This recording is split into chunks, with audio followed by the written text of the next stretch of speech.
Hola, ¿qué tal, gente? Bienvenidos nuevamente a Historias de Cuaresma. En esta oportunidad, la verdad, tengo a un invitado que yo no tenía idea que tenía una historia de conversión. Me vengo a enterar el año pasado, cuando estuvimos en el Congreso Internacional de la Familia, y resulta que Dante Urbina, mejor conocido como el terror de los protestantes para los debates, ¿no? Él tiene de pronto una historia también de conversión y me cuenta, yo tampoco era como perfecto, ¿no? Estábamos justo yendo a cenar con toda la gente pues, del CIFAM y dice, no, yo tampoco he tenido una historia de siempre ser católico, de pronto era ateo antes, y yo, ¿qué? O sea, mi sorpresa fue, no, de verdad, a nivel niño que ve a Santa Claus por primera vez, ¿no? ¿Qué pasó? O sea, yo juraba, y estoy segura que no soy la única persona que tenía esta impresión, porque claro, cuando uno lo ve convencido, hablando, debatiendo, explicando, y para colmo explicando a nivel profesor, ¿no? En nivel Teletubby, las cosas, entonces obviamente dicen, oye, pero este hombre sabe un montón de la doctrina, sabe un montón de catecismo, sabe un montón de la Biblia, entonces, ¿en qué momento pasó que había sido ateo? O sea, por último, dime otra cosa, pero ¿cómo que fuiste ateo? Entonces, esto es lo que yo quiero compartir con ustedes, porque estas historias, la semana pasada hemos tenido a Nancy Charles, que es una chica que era drogadicta, lesbiana, que estaba al borde del suicidio y encuentra el amor de Dios. O sea, así de brusco es el golpe cuando de pronto llega Dios a tu vida, llega el amor de Jesús. Entonces, cuéntanos, Dante, cómo fue tu jornada, cómo fue tu conversión, en qué momento pasó eso, cuenta. Bueno, es una historia un poco larga, tiene pues muchas fases, por decirlo así, pero digamos por centrarme en el aspecto que has tratado sobre mi ateísmo, efectivamente yo fui ateo. Esto principalmente entre tercero y cuarto de secundaria. Estamos hablando más o menos entre que yo tenía de 14, 15 años, por ahí. Pero es algo que, digamos, no se debe tomar, digamos, mucho a la ligera, como una especie de mero ateísmo emocional y punto, sino que mi ateísmo estaba muy, muy ligado fundamentalmente a la soberbia. O sea, no era una rebeldía de, yo quiero vivir mi vida desordenada. No, no, no. O sea, el elemento fundamental de mi ateísmo es la soberbia. Y esa Pero no era una soberbia, etapa, ¿no? no era como que una etapa, como muchos chicos dicen, no, bueno, no era mi etapa atea, no, era una cosa ya regada, dices. Era una construcción de fondo. Sí, la construcción de fondo que venía es que yo estaba acumulando mucho conocimiento en distintas áreas.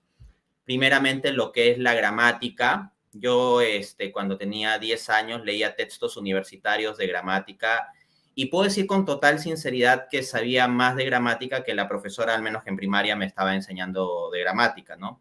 Luego las matemáticas y las ciencias sociales me apasionaron y llegaban puntos en que yo de forma sincera puedo decir que en determinadas áreas yo conocía más que los profesores que me estaban enseñando, ¿no?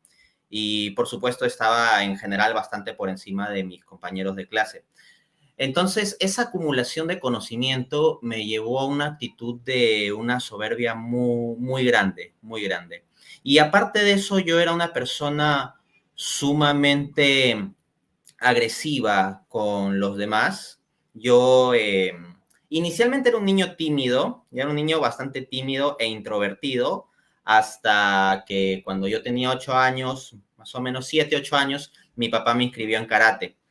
Y practicando este arte marcial, como que, no sé, se pulió mi carácter y me convertí en alguien bastante seguro y bastante agresivo Cobra también. Kai, o sea, pasaste de ser tranquilito a ser Cobra Kai Never Dies, así, strike first, no Sí, mercy. pasaba de ser del niño al que lo bulleaban, le pegaban y todo eso, a de repente ser el líder del grupo y el que pegaba a los demás y el que ponía los apodos y Ah, eso, o sea, era el líder una del grupo de joyita, traviesos en la primaria, ¿no?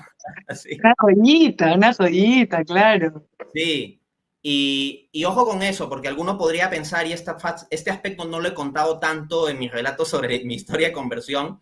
Yo suelo referir, sí, cuando me han preguntado sobre esto, el tema intelectual, de que yo me informaba, y tal vez se pueden formar la imagen de un niño o un puber o un adolescente que era un ratón de biblioteca que había sabido un montón y se había vuelto soberbio y punto.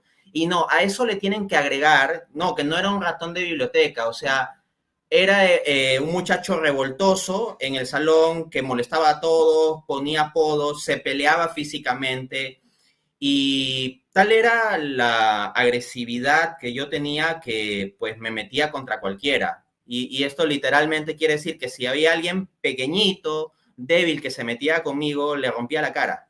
Y si era alguien más alto que yo, y si me llevaba 2 cabezas de estatura, me peleaba contra él. Entonces, eso, o sea, yo he de decir con pesar y vergüenza, ¿no? Pero quiero contar la historia completa para que quede claro que si Cristo puede amar a una persona como yo y ayudar a una persona como yo, puede ayudar a cualquiera, ¿ok? No, pero tú Pero sabes que de hecho esa eso, parte que mencionas es como importantísimo hablar de ese lado, porque hay un montón de gente que tiene esta concepción de que los católicos somos absolutamente tranquilitos, calladitos y siempre estamos en el plan de la otra mejilla, ¿no? Miren a Dante, o sea, Dante de la nada se puso en modo Hawk en Cobra Kai, ¿no? Y claro, o sea, ¿qué pasa? Que cuando a veces tienes ese tema de la agresividad, muchas veces va de la mano con el tema de la soberbia. O sea, yo me he dado cuenta que esto mucho he visto que viene de la mano en tu caso, en mi caso antes, ¿no? Entonces es algo muy común, porque ahí es donde está la tentación. Es ahí, es justo ahí. sí. Entonces eso, ¿no? O sea, el tema de la soberbia a la que llegué por la acumulación de conocimientos, no deben conceptuarla como un niño nerd, ratón de biblioteca, no, o sea, a todo eso de acumular conocimiento le tienen que agregar que era una persona agresiva, que golpeaba a los demás, que les insultaba, que les ponía apodos, que de repente era el líder del grupo de los que hacían travesuras, por decirlo suavemente, ¿no? No es que fuera el líder de una pandilla o algo así, éramos muchachos de primaria o de los primeros años de secundaria, pero había esa circunstancia, ¿no? Entonces, yo recuerdo, por ejemplo, cuando estaba en la secundaria, que hubo una profesora en tercera de secundaria que nos habló con mucho, digamos, desde el corazón sobre su fe en un momento. Y yo me paré y le planteé unos cuestionamientos y la traté como una ignorante y desprecié a la profesora, así. Y la verdad que me emborté muy malcriado. No le insulté, por si acaso, no le insulté, no fui grosero, no se piense que fui grosero, pero sí fui muy hiriente, o sea, digamos que la humillé intelectualmente, es un alumno que se para y de repente, pum, le planteo unos cuestionamientos, la pongo en jaque intelectualmente, no tiene por dónde salir.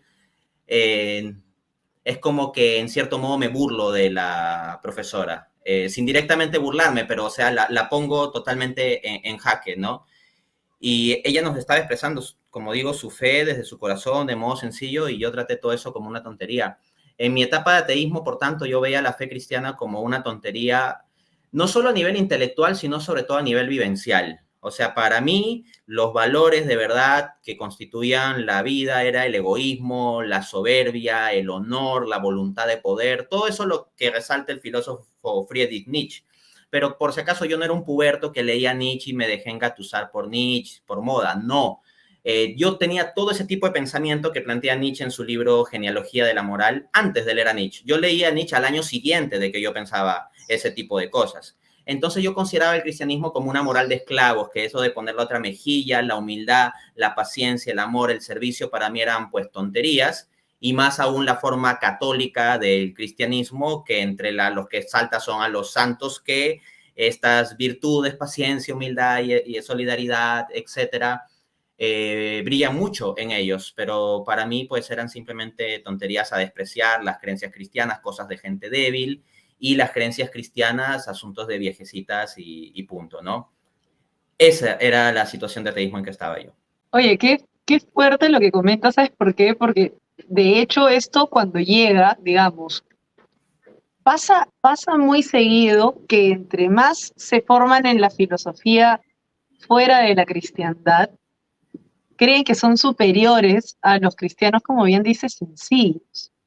Y eso, o sea, ellos tienen un don de fe distinto. O sea, Es más, hay aquellos que siguen cayendo en este pecado de soberbia en el sentido de que piensan que como ellos saben más de apologética, que como saben más, ¿no?, de palabra, que sí se han leído el catecismo, que le han metido su subrayada a los libros, ¿no? Ellos son más que la señora que de pronto no ha leído nada de eso, que solo va a misa el domingo, pero cree más en Dios que él, ¿no? Y le tiene más fe, y son de esta gente que no sabe nada a lo mejor, pero cree ciegamente, y yo quiero esa fe. O sea, discúlpame, pero en ese caso ya de alguna manera la sabiduría se vuelve una suerte de condena, ¿no? Digamos, no la sabiduría, el conocimiento, se vuelve en una suerte como estas bolas de esclavos, ¿no? De ball and chain, ¿no? Que te arrastra a siempre pensar todo racionalmente. Esta gente se deja llevar por su fe y es algo maravilloso porque no necesitan nada. No necesitan nada más que Dios. O sea, es una locura cómo confían plena y ciegamente. Y como nosotros no tenemos ese don, esta envidia nos corroe y empezamos a decir sandeces como, o sea, como a mí me pasó por lo menos lo mismo en un sentido parecido, de que, entre más piensas, menos católico eres, ¿no? Entre más lees filosofía, menos católico eres. Claro, porque tienen una filosofía tan direccionada al paganismo que obviamente uno se aleja un poco, ¿no? ¿Y en qué momento te llega el Dios es real, Cristo es real, de pronto así, fue abrupto, fue paulatino, ¿qué pasó? Podría decir las dos cosas. Fue paulatino y luego fue abrupto. Explico. Estas actitudes de agresividad, soberbia, me llevaron a una profunda soledad. O sea, yo alejaba a todas las personas de mí, particularmente porque los veía como seres inferiores y punto. De hecho, la forma en que solía pensarlo, y quiero decirlo, para que se vea qué misericordioso es Dios, ¿no? Que tiene compasión, pues, de gente como yo veía a los demás como cucarachas. De hecho, esto también no lo he contado en ocasiones anteriores.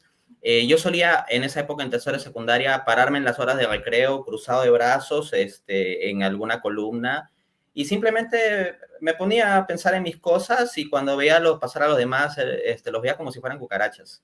Y si alguien intentaba hablarme, pues muchas veces lo trataba mal, ¿no? Por lo general, sea grande, sea pequeño, sea hombre, sea mujer, o sea, mi actitud era horrible, ¿no? Y eventualmente me quedé absolutamente solo, y vino una reflexión a mi mente al final de ese año escolar.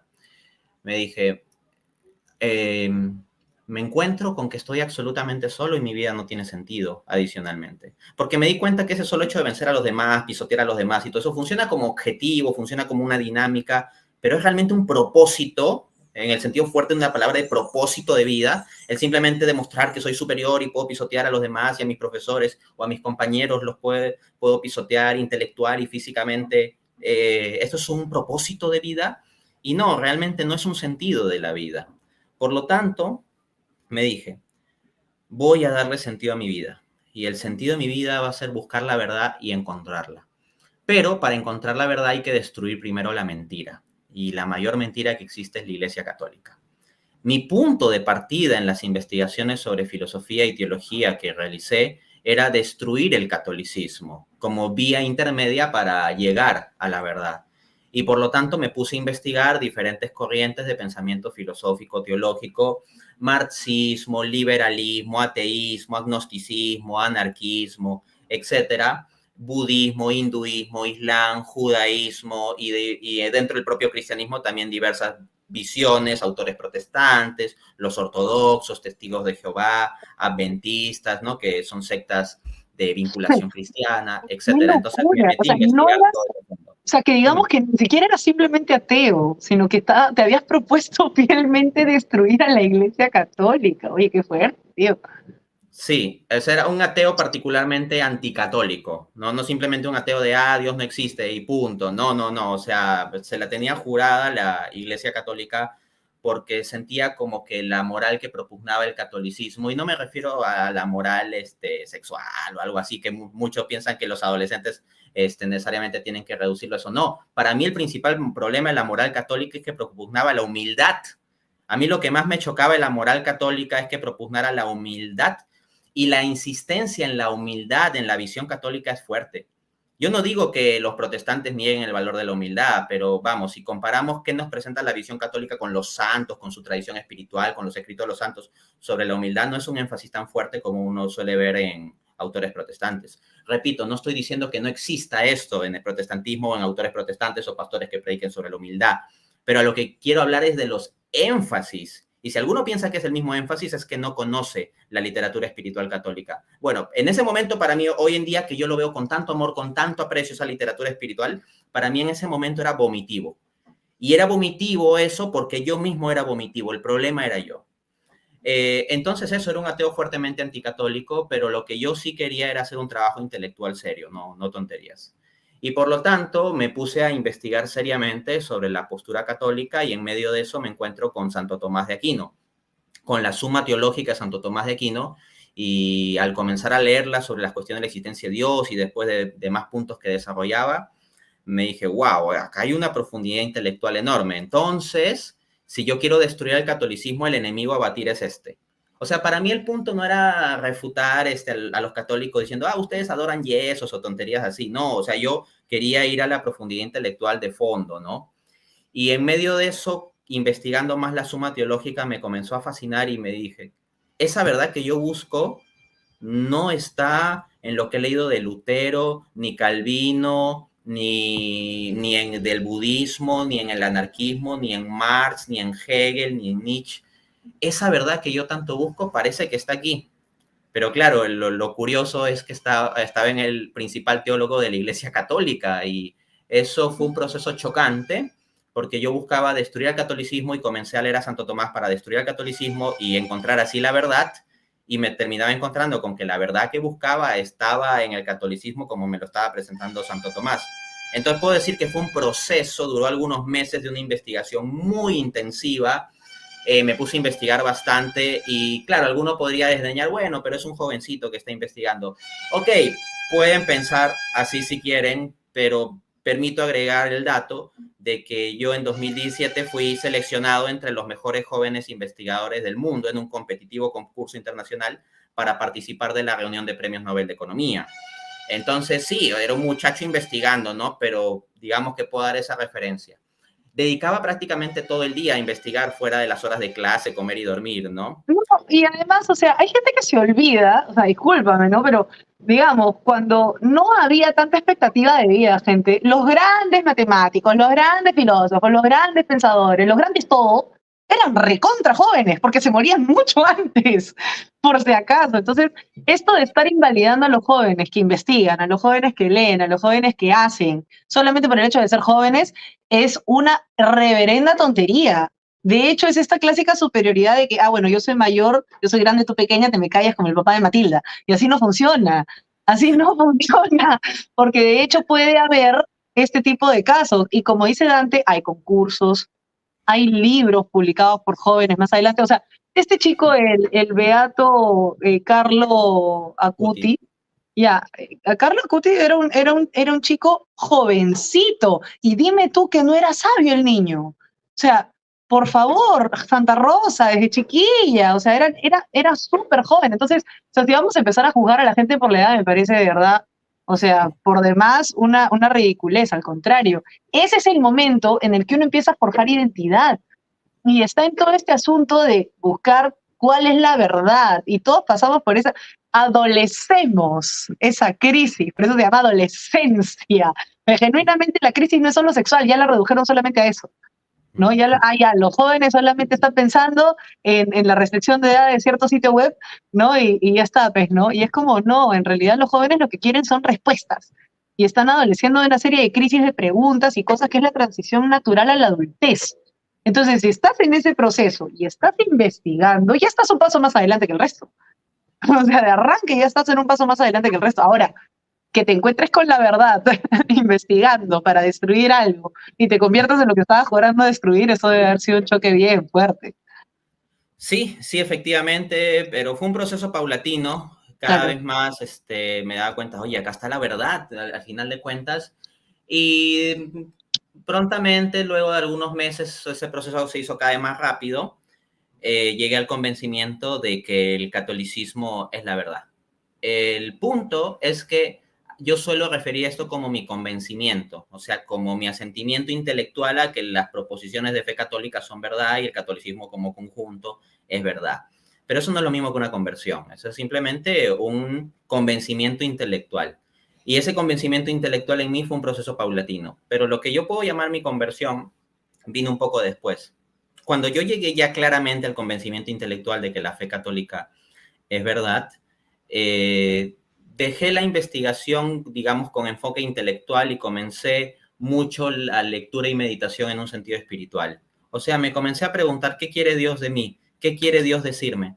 Y dediqué, fue un proceso que duró 2 o 3 meses más o menos, todo el día, de la mañana a la noche, fuera de comer, dormir, etcétera. Y justo estaba en época de vacaciones, así que ni tenía que ir al colegio, me dedicaba a escuchar canales religiosos, ver películas de vida de santos, leer la Biblia, leer libros de santos, salir a meditar, caminar un montón solo, pensando, pensando y pensando sobre estas cosas, etcétera. O sea, fue como una especie de retiro espiritual de 2 o 3 meses aproximadamente.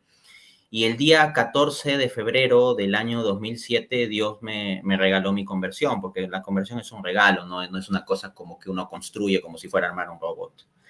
Tuve una experiencia en un momento meditando en que es como que Dios me hubiera cubierto con una luz y me dio la comprensión de que todas las cosas deben entenderse por y desde el amor, que el amor es la esencia metafísica del todo, la esencia metafísica de Dios, la causa primera de todas las cosas, el fin último de todas las cosas, el propósito de la existencia, que el sentido de la vida es el amor verdadero y que el amor verdadero no es una persona particular de este mundo, así como en las peliculitas que dicen busco mi amor verdadero. No, el amor verdadero es Dios mismo, la sustancia metafísica pura, suprema, trascendente de amor y verdad que nos cubre, que nos constituye, que nos sostiene, que es nuestra causa primera y nuestro fin último. Fue una comprensión como simultánea de todo eso. Es como que hubiera venido de golpe. No es como una deducción ni como las palabras que yo estoy diciendo. Fue un asunto de entender todo eso en un solo instante. Por si acaso no hubo ninguna manifestación especial. Cuando yo digo una luz, es por decir como una suerte de analogía porque es la forma en que lo sentí, pero no hubo ninguna luz Es una visible. metáfora, claro. Exacto, no hubo ningún ruido, ni una voz audible, nada, ¿no? Todo fue un Claro, proceso es simplemente el momento que interior. te tinca, literalmente te tinca, ¿no? Es como, ¡ah! Exacto. No, o sea, y justo un 14 de febrero, mira, Sí, el 14 de febrero descubrí el amor verdadero, ¿no? Dios por mismo. eso te digo, Y justo bueno, el ahí me 14 de embarqué en la febrero. apologética eventualmente. Al poco tiempo después de eso, me dije, oye, yo acumulo un montonazo de conocimiento sobre la fe católica, primero para destruirla y ahora me termino convenciendo que es verdad. Y he tomado conocimiento de un montón de pensamientos anticatólicos para destruir la fe católica y ahora sé cómo responder a ellos. Y me di cuenta que hay mucha gente que no conoce ese regalo de la fe católica, que no ha tenido esa experiencia que yo tuve, que no conoce eso que Dios me regaló conocer. Y me dije, no, esto hay que hacerlo conocer. Y como eventualmente me encontré con objeciones de parte de otras personas, eso me llevó a hacer defensa de aquel regalo que yo había recibido, y eso es la apologética. Y bueno, así voy desde ese día hasta ahora y espero con la gracia de Dios hasta el último suspiro de mis días.